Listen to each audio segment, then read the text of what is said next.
8 ministérios. Com mais 2, já viraria fábula, né? Alibaba.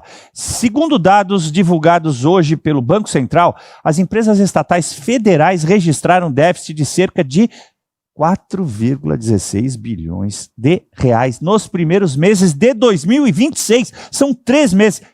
Quem poderia imaginar? O resultado é o pior para o primeiro bimestre da série histórica iniciada em 2002.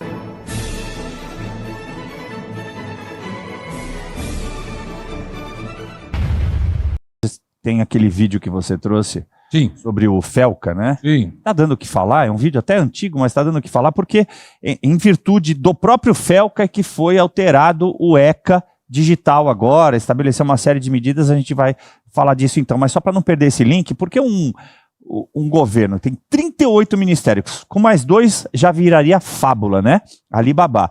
Segundo dados divulgados hoje pelo Banco Central, as empresas estatais federais registraram déficit de cerca de 4,16 bilhões de reais nos primeiros meses de 2026. São 3 meses. Quem poderia imaginar? O resultado é o pior para o primeiro bimestre da série histórica iniciada em 2002. Na prática, o déficit indica que os gastos dessas empresas superaram as receitas no período, elevando a necessidade de financiamento e, consequentemente, pressionando as contas públicas. O resultado dos 2 primeiros meses deste ano já se aproxima de todo o déficit registrado em 2025. Meu, tá de sacanagem. Tá de sacanagem com a cara do povo. Quando o rombo das estatais somou pouco mais de 5 bilhões de reais. Além disso, o governo central, que é formado por governo federal e Banco Central, registrou déficit primário de 30,1 bilhões de reais em fevereiro. Às vezes é até difícil falar o número, segundo o Tesouro Nacional. As contas públicas tiveram saldo negativo de 60,4 bilhões de reais no acumulado de 12 meses. Eu vou chamar primeiro o Segré. Segré, como economista, o que significa isso? Tem que explicar para mim e para a audiência, porque eu, de verdade, eu não consigo entender como é que alguém consegue gastar tanto e colocar todas as estatais nessa situação. É fácil a explicação e vou agregar um pouco mais de terror na informação, porque essa informação é parcial e os dados reais são piores ainda e vou explicar por quê. Não tem coisa mais fácil que você gastar dinheiro que não é teu. Não tem controle.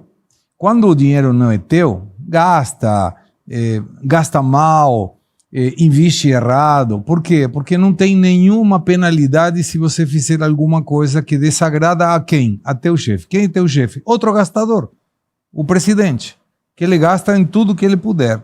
Aí você pega as estatais, que não prestam nenhum serviço, porque poderia ser, presta um serviço social e tal. Não é isso. Foram mal administradas porque colocam pessoas que não sabem a conduzir empresas que não têm como ser conduzidas por alguém que não sabe. Então você vê que o desafio é tentar melhorar, mas cada dia é pior, cada ano é pior, cada indicador é pior.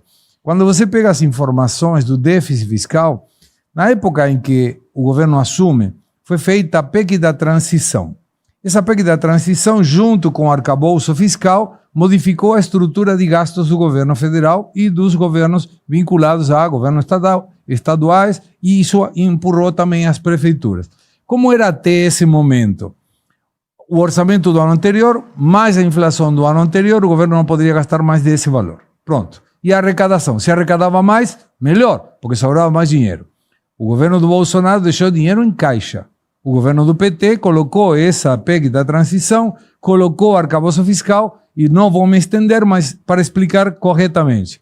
Esse arcabouço fiscal cometeram um erro. Eu acho que não foi ingenuidade. Foi burrice mesmo dos legisladores. Não colocaram uma vírgula dizendo lei de responsabilidade fiscal.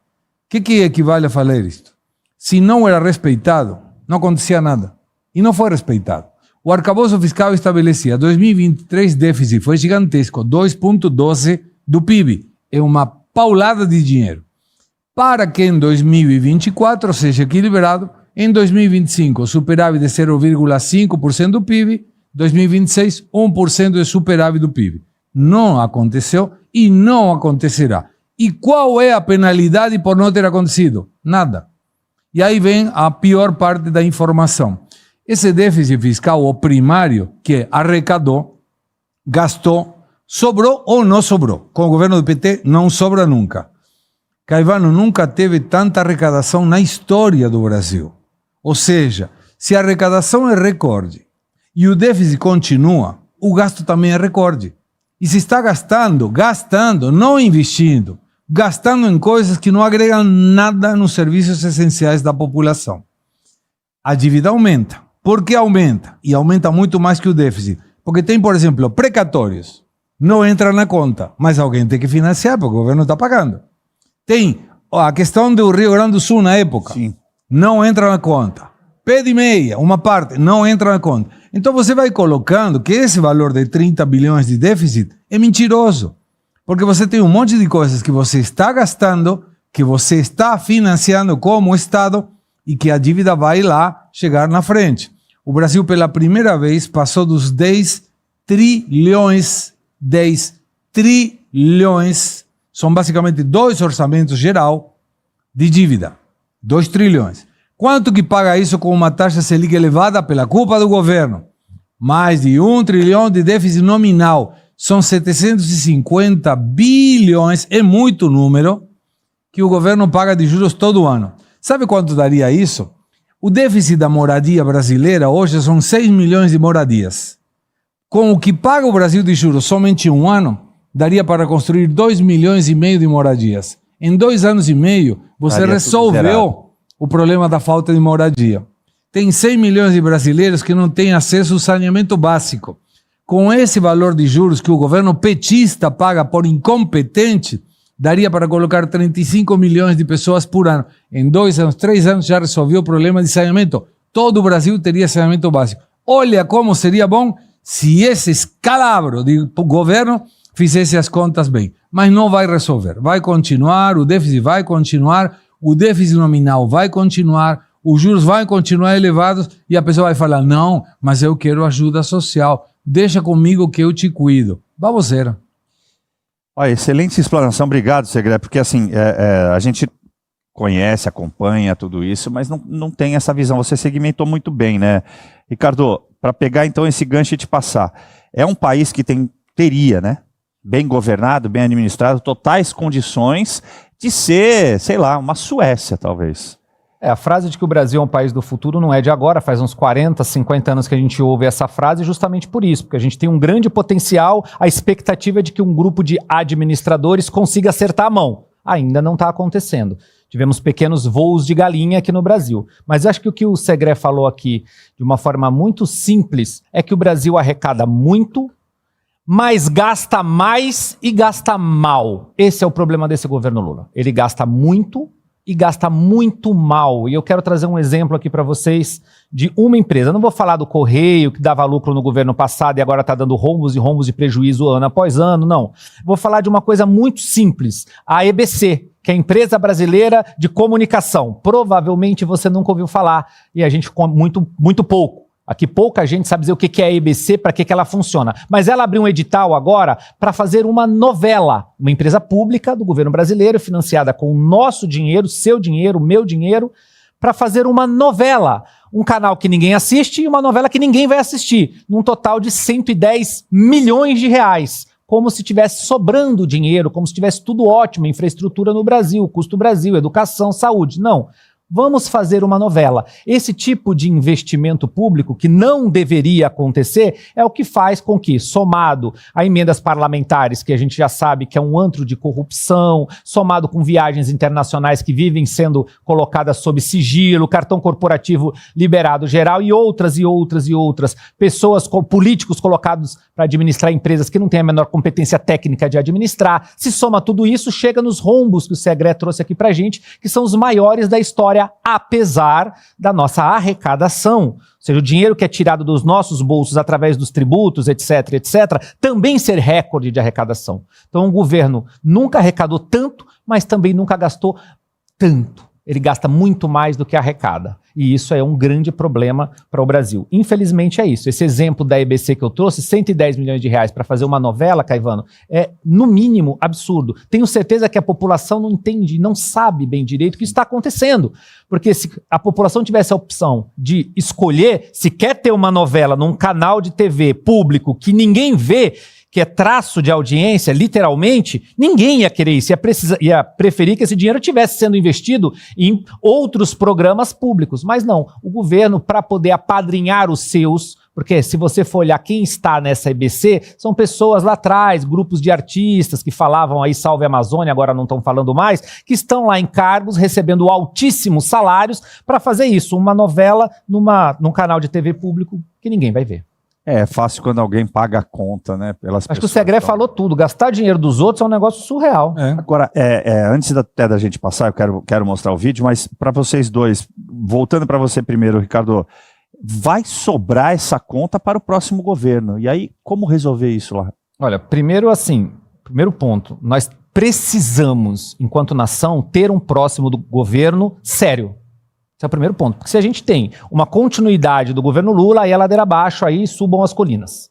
Porque do jeito que a coisa está indo, não sei para onde nós vamos, não. Então, primeiro ponto, nós precisamos ter um governo sério, um governo que pense em austeridade fiscal, que corte gastos públicos, a exemplo do governo na Argentina. Acho que o Segré, que é meio argentino, meio brasileiro, né? A gente já é brasileiro, já é nosso compatriota, sabe muito bem disso. Exatamente o que o Milei fez lá. Lembra da motosserra na mão para cortar gastos de todos os lugares possíveis? Nós precisamos de um governo assim no Brasil, que corte gastos. Felizmente, eu já estou vendo em alguns discursos, em especial do Flávio Bolsonaro, e até em menos intensidade do Caiado, de que a linha de pensamento dessa galera da direita é essa, é corte de gasto, é seriedade nas contas públicas. Isso é importante. Porque se a gente tiver mais um governo na linha de pensamento do Lula, imagine o seguinte, o Lula está fazendo isso porque agora ele tem chance de ir à reeleição. O quarto não. O quarto é o último mandato do Lula. Então aí subam as colinas mesmo, que vai ser desesperador. Eu posso dar uma sugestão? Era isso que eu ia te pedir. Eu queria te dizer o seguinte, ó. Imaginemos, como o Ricardo falou, que seja Flávio Bolsonaro.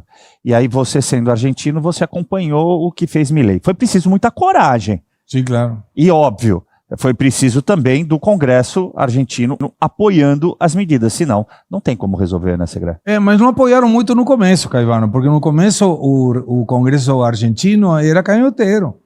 Ele modificou no meio termo, nas eleições de meio termo que a Argentina tem do estilo americano. Tá. Então agora, finais de outubro de 2025, teve uma reversão da conformação do Congresso e aí conseguiu colocar pautas estruturadas. Mas para diminuir o gasto público, não precisa do Congresso. Precisaria do exemplo. Vou dar um exemplo. Estive dando uma palestra em Recife, Pernambuco. Aí quando chego aí, converso com um deputado estadual e ele me disse... eu perguntei, quanto ganha um deputado estadual? 35 mil reais na mão. Falei, pô, bom, salário é bom. E tem 20 pessoas de assessores, a possibilidade de assessores, e dá uma caminhonete 4x4, todo ano, troca, todo ano. E tem 2 motoristas, um para de manhã e outro para a noite. Fomos jantar e estava o motorista esperando. Aí eu pergunto, se a pessoa, e não estou falando mal desse deputado estadual, se a pessoa não estivesse no lugar que está ocupando um lugar como deputado estadual. Eu pergunto, ele teria 2 motoristas e trocaria de carro todos os anos? E a resposta é não. Óbvio. Então por que o Estado tem que pagar para ele? Não consigo entender uma lógica nesse ponto. De novo, como é dinheiro dos outros, eu uso. Mas se eu tivesse que pagar, eu fico quieto. Então vai uma proposta, eu não sei, provavelmente isso não vai prosperar, mas uma proposta que... Se eu fosse e tivesse a possibilidade de recomendar isso, não apenas para o governo federal, aplica para o governo estadual e aplica para prefeitos. Colocar por lei de responsabilidade fiscal que o presidente, o governador, o prefeito não podem sair do seu mandato com uma dívida maior a que ele tinha quando assumiu. E por que isso? E vou provar com o exemplo da Argentina. Quando o Milei assumiu, o índice de inflação no mês de dezembro de 2023 foi de 25,5%, num mês. Hoje, 2,9%. Mesmo assim, é elevado. Mas olha a diferença, quase 10 vezes a menos. Qual era a pobreza estrutural da Argentina, segundo o que seria hoje lá é PUC, aqui é PUC, lá é UCA. Mesma coisa, tem um indicador estabelecido como se fosse Getúlio Vargas, oficial. Era de 52,9%. Sabe quanto foi o indicador que saiu ontem da pobreza? Sem aumentar a ajuda social, 28,1%. 52,9% para 28,1%. E como isso foi possível? Por que foi possível diminuir a inflação de 25,5% no mês para 2,9%? Queda do gasto público. Quando você não tem gasto que precise fazer, utiliza esse dinheiro para melhorar produtividade, investimentos e, entre outras consequências boas para a população, é diminuição da inflação, que é o pior imposto à pobreza, e uma queda da pobreza por uma vantagem estrita, fácil. Quem quiser procurar emprego, consegue emprego. Tendo emprego, sai da ajuda social. Diminui a ajuda social, envolve a dignidade da pessoa de poder bancar a família com o suor da sua frente. Olha que simples, simplesmente diminuindo o gasto público. Para concluir, 22 ministérios no governo anterior ao Milei, hoje são 9. Pronto. E está tocando o governo, não mudou absolutamente nada, né? Não mudou. Não dificultou as coisas acontecerem. Cortou na chefatura da Casa Civil, como se fosse aqui, chefatura da Casa Civil, que é a chefatura dos ministros, Rui Costa, tinha 125 carros, eram 40 funcionários. Então, aí você vê, cara, tem um monte de coisas que aproveitam porque estão no público para gastar. E eu lembro, eu trabalhei para o Estado da província de Buenos Aires em 2000. Eu poderia ter celular, carro, motorista. Eu falava, por que eu vou ter isso? Se eu não vim aqui para ter isso. Então tinha uma reunião de ministros, eu era secretário. Eram todo mundo com motorista e carrões e eu ia com um Twingo verde. Tem que dar o exemplo, cara. Perfeito. Como é que se diz? A palavra até convence, mas é o exemplo que arrasta, né? Pessoal, Arthur, tá pronto o vídeo do Felca, né? Vamos colocar? Por favor. E você é sulista, né? Sou. Pra mim, sulista e merda é a mesma coisa.